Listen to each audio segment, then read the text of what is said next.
Hi, everyone. Welcome back to a brand new YouTube video. I am joined by Miss Anna Vieira. Hi, Anna. Hi, everybody.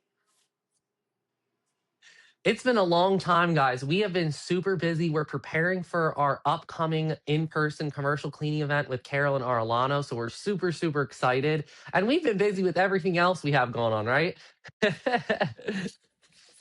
um, but anyways, yeah, so we are going to come on today and we are going to make a video talking about supplies and equipment and quality control in your cleaning business.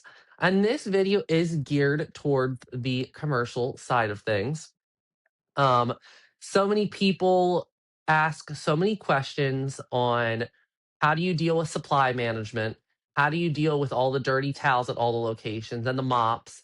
And what do you do about keeping a client long term with a quality control program? So I'm going to let Anna go ahead and kind of tell everyone how she did things because I always like to hear a couple different ways of doing things. So Anna's going to go ahead and tell us how she managed supplies and equipment and dirty towels and such. And then I'll kind of tell you how we do it here at Dave's Cleaning. So yeah, welcome again, Anna. Thank you so much for coming on here. And yeah, I'm so happy to be here today. Oh my gosh, even though it's cold outside, but I'm happy to be here today. I So know. let's be clear when we comes to clean supplies, right? The clean supplies that you use in residential, it is not the supplies that you're gonna use on commercial. Why? Because commercial, it is big things, right? You have, depends what you do, like offices. If you do post constructions, you need to use chemicals that is gonna deal with demanding of people, right? Usually, the supplies that you use in commercial, it is hospital grade. Why? Because they're strong. They're gonna use. They're gonna kill bacteria, right? When you dealing with residential cleaning, you have five, two, the same people at home, right? But when you're dealing with commercial cleaning, you have people come from all different places. You need products that not only clean but also disinfected, right? You cannot use Windex in a commercial, right? You have to get a cleaning that is gonna clean glass that is a professional and also commercial, hospital grade, because everybody put their fingers on, right? And usually commercial cleaning products, usually you have is a concentrated base, right? You have to dilute with water, right? Also is very cost effective as well, right? So I used to use a company called Dicon over here in Rockville. They are very good, but they have different cleaning supplies that you have to choose. You have to see whatever your customer needs are and what you're gonna use, right? So you have to make sure that you have a liquid that is good for to disinfect all areas, right? You have to have a clean chemical for your floors. You have to have a chemical that you can use in glass, right? And also mirrors, right? Also, some of the companies they might request different chemicals. I don't use lyosols because I think that is mostly for the residential areas than the commercial areas. And some of those products that you use, you can use to disinfect phones. You can use to disinfect doorknobs and everything else. Another thing that I use in the commercial levels, I try to use, now depends of your clients. Your clients need to pay for it. Microfiber towels, right? Some of the clients they don't want to pay for it, right? Because it's expensive and you have to use paper towel. But I use Microsoft towels and I color code them. I don't use the same towels that I use for the bathrooms. I don't use in the kitchen. And I don't use to clean inside the offices, right? I also color code them. I use towels. I used to use towels, green towels to clean the dust. yellow towels for the kitchen, and blue towels for the bathrooms. Why? It's the same thing in your home. You're not gonna use the towels that you clean your bathrooms to your kitchen. It's the same thing that you do on your when you do offices. Also, mops, right? Mops, I use the microfiber mops as well. I don't use the same mops on the bathrooms and the kitchens. I have two different colors and I use two different waters to clean, right? So those are the kind of things that you need to be smart enough and differentiate yourself when you come to the commercial cleaning area as well. Now, And can I ask you, sure. a question? How do you manage the dirty linen? So after all your cleaners are cleaning at all the offices, what do you do? Do you have some kind of program in place? Do they wash them themselves, or do you wash them, or do you have a towel company? How does that work? Uh, I I usually what I did every week, I would go to their offices and collect the towels and the mops and take my home because I didn't have an office location, and I wash in my own home, right? With Clorox, Okay. soap, Yeah. hot water. And then a folder, and then I took to the every time that I would go to collect dirty towels, I would take clean towels and also clean mops, and then I would wash. Now there are many people, they do have a location, right, an office location, and sometimes the people that work for you, they come in and bring the towels and you wash, and then they take the new towels. That's what I used to do in my time, and I Awesome. Thanks for sharing that. yeah, because I mean, you are selling cleanness, right? So your stuff, the clean closet where you have your supplies on your clients have to be cleaned. Your mop has to be on point. I don't know how many places I've ever been, uh, offices, restaurants, the mop is disgusting. Pretty much, Oh, yeah. you map whatever it is, and you just leave there the dirty. All right. If I go to the restaurant and I see a Oh, map, people using the map on the bathroom, and then they go to the kitchen, I don't eat there. oh, I don't eat there, and yeah. That's disgusting. 99% of the places they recycle them up. They use the same map. When you're in your home, right? It's a different kind of things, right? You're limited to your home, right? But when you're dealing with commercial and you go in the bathroom, especially in the main bathroom, that you see the guys pee on the floors, right? You're gonna use that mop over, Walls. even though, and you're gonna use in the kitchen.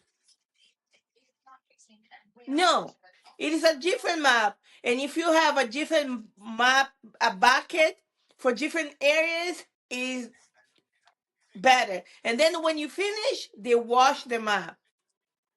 For the next day, it is clean, right? So I have mops. I And let used me to have ask you mops. this.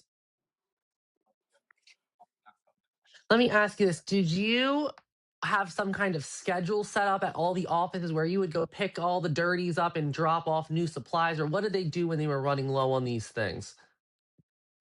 Well, I always used to go one time a week. I would be Okay. there. Got So it. I used to leave them the map that they used. I used to leave them two sets of mops, right? Two sets of mopping heads, right? During the week. And then Friday, I would go and pick it up on Saturday.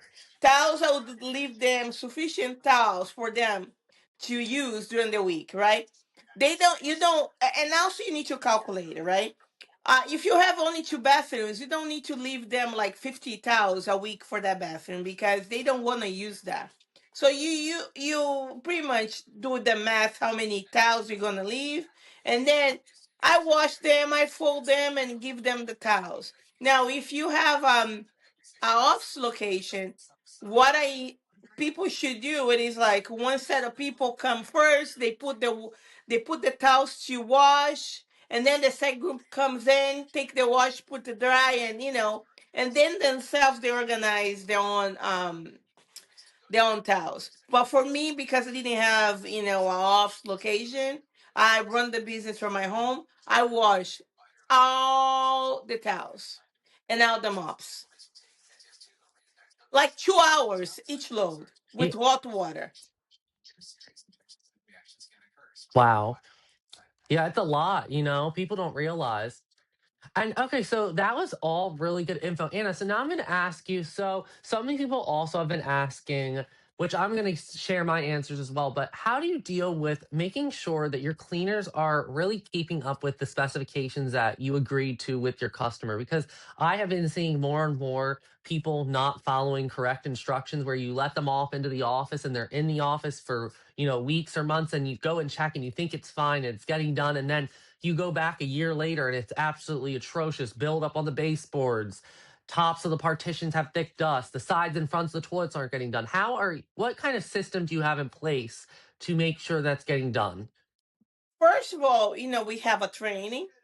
Like with them, I have a training, and they have they used to have a checklist that they were supposed to do, right? As they get, you know, like older, not in age, but as they get more experience, they know what to expect, what to do. However, I popped up out of the blue when they are not there, right? Sometimes I go there when they are there. They expect me to go one time a week, right?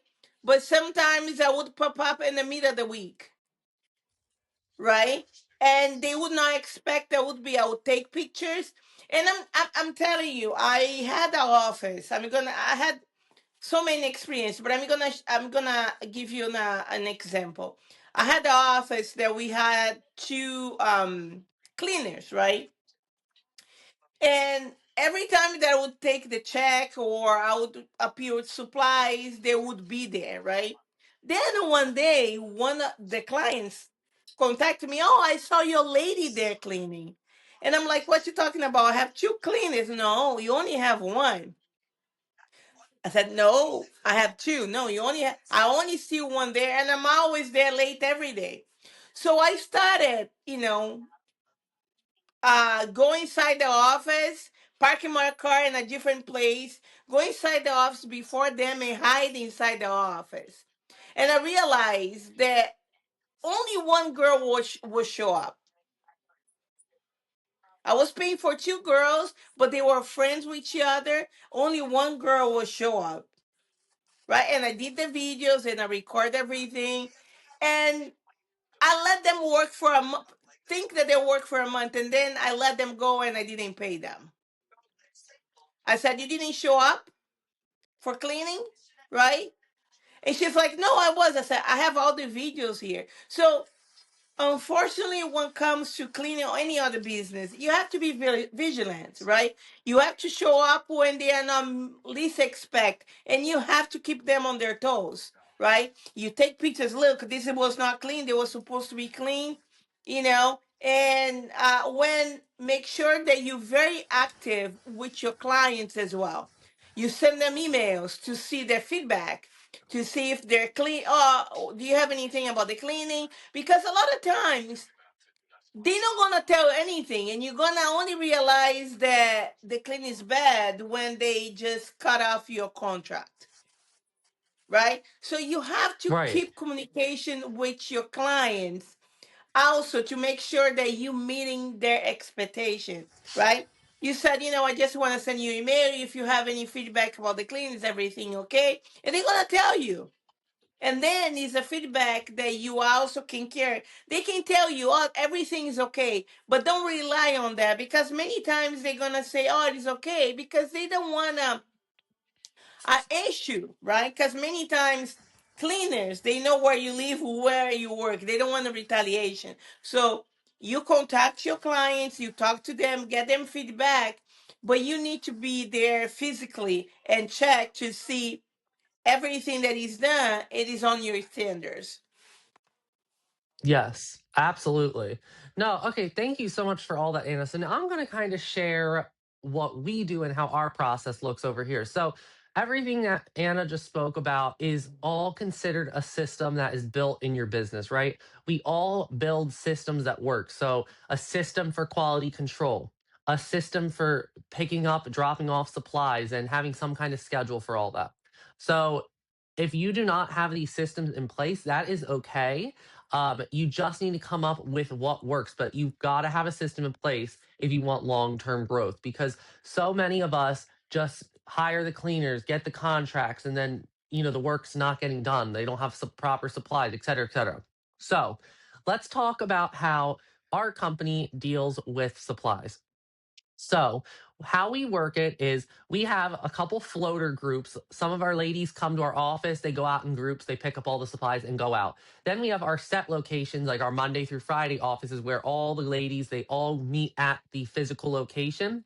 And we have a girl in our office that does all of our quality control. And she's not the only one that checks things, right? I'm always actively checking things as well. Everyone that works for me, I always go behind and I check. It's not the fact that I don't trust them. It's the fact that I like the extra layer of protection for myself and my company and my employees. If we don't have an office or whatever type of facility is that is not getting cleaned properly, we lose money, the cleaner loses the money, and everyone in the whole company loses money. We do not want that. We want to keep clients for long term. So, talking about first is the supplies. Our floater teams, they drop all the dirty towels off every single night and bring in, refill all their supplies in the back supply room. Our floater team, the girl in our office that does our quality control, she actually is in charge of levels of all of the consumables as well as, you know, the vacuum bags, the sprays, the towels, picking up all the dirties, that type of stuff. So we do have, that kind of program in place for our business and it works very well. I know so many different companies do it so many different ways. But yeah, so we have, in our back storage area, they drop the dirties, they refill the supplies. We have a log book. We do have a log, but I want to talk about that really quick. We do have a log book at each one of our accounts. And our cleaners are able to write a note in there for our quality control manager and be like, we need more of this or that. Obviously, our quality control manager is checking the building when they're there, as well as checking supply levels and bringing anything they need to restock. So that's how we work everything here. Obviously, I will say sometimes, let's say they have a dirtier week, like for example, with all the salt, they've been going through mops a lot more because they've been changing the mops and the mop water. So they've needed more mops, which is completely fine. So that's how we deal with that. And then with a company like us that are servicing, multiple locations a night, making sure the work's actually getting done, right? And that's tying back to our quality control manager. So many people think that the work is getting done, and it really is not. It doesn't matter if it's your best technician. It doesn't matter if the person's been with you for years or a month and they're doing an amazing job. You still need to check them. I just was texting Anna earlier this week some pictures that I saw at one of our buildings that we clean of neglect in like tops of partitions in the restrooms, baseboards having dust, cobwebs in the corners and edges that you might not realize from the naked eye. But as a professional cleaning company, our clients are paying us to keep their buildings clean, disinfected, and absolutely spotless. They're not paying for mediocre cleaning services. So it is your job as the business owner to reinforce and make sure that your contractual agreement is actually getting taken care of. Everything that you agreed upon with the customer, you got to make sure is getting done because you would be surprised how many times maybe one or two little things are missing, but then every week those one or two things start adding up.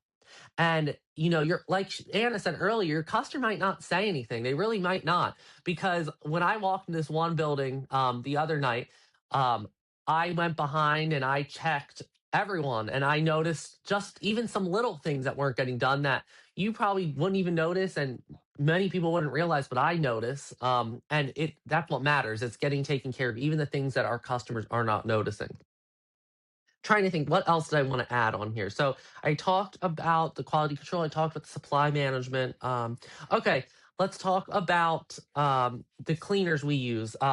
We do use a hospital strength cleaner for toilets, urinals, high touch surfaces. We use a multi-surface cleaner for the glass and desks. We use diversity toilet bowl cleaner for the toilet bowl. We use an oil-based polish for stainless steel. We use a furniture polish for furniture. I'll have to put in the video down below what supplies we use. But that's why I was getting to this topic. So the reason why I just brought all that up is because you need to have a streamlined approach across all your buildings. When you're cleaning hundreds of buildings, you need to have one streamlined product system across the board. The same disinfectants, the same Windexes, the same vacuums, the same mops. Because when it comes to training, it makes it so much easier. You're not having just a Lysol spray here, a Lysol spray there, blah, blah, blah. You need to make sure that you have one system in place across the board.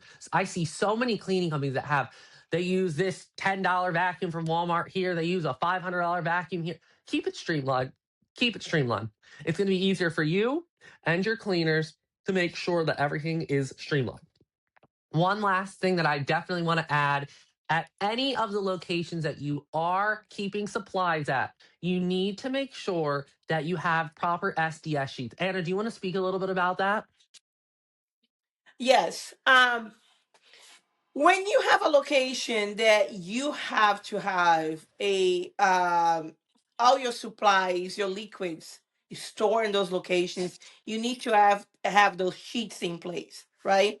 What are those sheets? Those sheets are going to give you all the information what the liquids are made, right? And and also it is a OSHA requirement, right? In case of accident or anybody like besides your people, or somebody just go walk into your clean supply of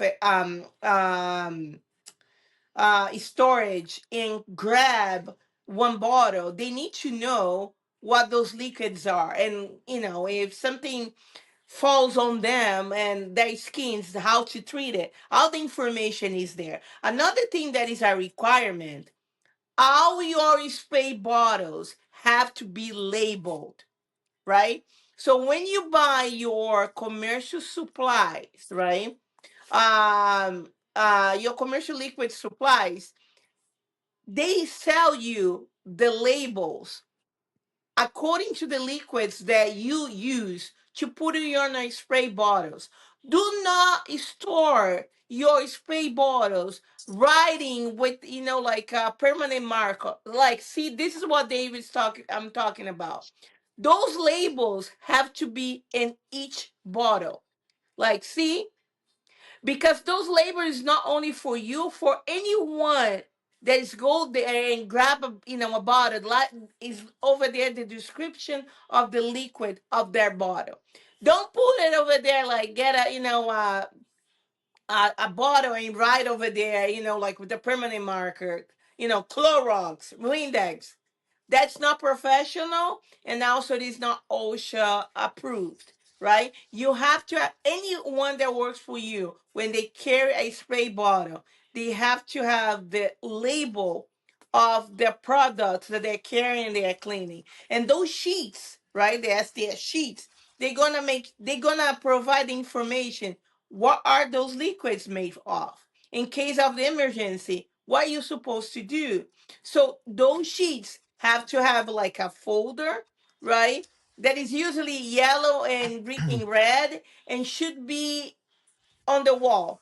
The first thing that people should see it. Absolutely. And thank you for that. Yes. So many people do not have proper documentation in these cleaning closets. I go out to estimates every single day of the week. And I'm going to tell you, first thing I tell them every time during the walkthrough, your cleaning company is going to get fined. Or even possibly they might be fined because it's on their premises and they don't have the proper documentation. So you got to make sure you have those sheets. They're very easy to find. Any product that you buy, even at the store, you can look them up. Just Windex, SDS sheets, et Yeah, cetera, et cetera. yeah, and you can Um, print that from Google, and then depends where you buy your supplies. They provide that information as well on their website, right? So, and another thing, David, Absolutely. that I want to talk about it. Even though you're gonna have the clean supply, your clean supply should be the same across the board. But depends on kind of companies or contracts that you have, right? Sometimes it's gonna varies a little bit, and you can have a little additional supplies, right? Sometimes you're gonna clean an office that have a vinyl floor, right? It's not gonna be the same as a tile. So you have to adapt your supplies according to the contract that you have. And also make sure when you start cleaning, it is from the top to the bottom. When I say top, you look at the ceiling, you're gonna have vent, right? You have to dust that vent. You have to have the corners, you're gonna see spider web, right? And then you go all the way to the bottom. Absolutely. And I wanted to go ahead and add, before we go ahead and conclude the video, I wanted to go ahead and say there are so many great softwares out there that are able to help you with, supply management, quality control, et cetera, et cetera. One that I have personally used is called Clean Guru. I'm not in any kind of partnership with them or anything like that. I just have tried many different softwares, and this one is probably one of the best softwares that we use. We do use the QC feature, um, quality control feature. You can go ahead and grade each area in the building, and it sends a detailed report to the customer as well as one to have on file. But if you're old school, which is completely fine, some people think that you have to change everything in 2026, and that's not true. We do a lot of things by paper here, and I'm not going to change that. I will say we do a little bit of a mix. Some of our older clients have been with us for 10 years. They like doing quality control and they like the quality control paper reports. But we do, for each of our clients, we do use an online software to keep track of everything. So, anyways, I hope that kind of answered so many questions that I have been receiving in DMs and emails in regards to the email, or excuse me, the supply management and the quality control programs at each of our facilities. And I wanted to thank Anna again for taking the time to join us with this video. Anna, is there anything last minute you want to add? Do you think that we missed out? You know, I think we talk about everything, but I just want to emphasize, your clean is gonna, your company is gonna go as much as you go, right? You have to make sure that the tough job is gonna go. You have to do it. You cannot rely on your cleaners, and just think that they're gonna do a good job. You have to go. You have to Absolutely. check. You have to check because that's your name on it. That's your company. So you have to make sure. And another thing that is gonna help, make sure that when they do have the initiative, and when they do things, they should be recognized when they do a good job. That is gonna inspire them to keep doing good, right? Everybody wants to be motivated and everybody wants to be, it's like a relationship, right? You always need to take care of it. Absolutely. Yeah. Now, Anna, thanks so much for adding that. Yeah, we definitely will make another video talking about how to keep the employees motivated and, what to do to keep them long term. So that'll be our next upcoming video. If you guys want to go ahead and send us a message on what video you want to see next, we would love to hear from you. But Anna, thanks again, and I'll see you guys later. Thank you. Bye, Thank you. I guys. appreciate it. Bye. See Bye. you guys. Bye bye.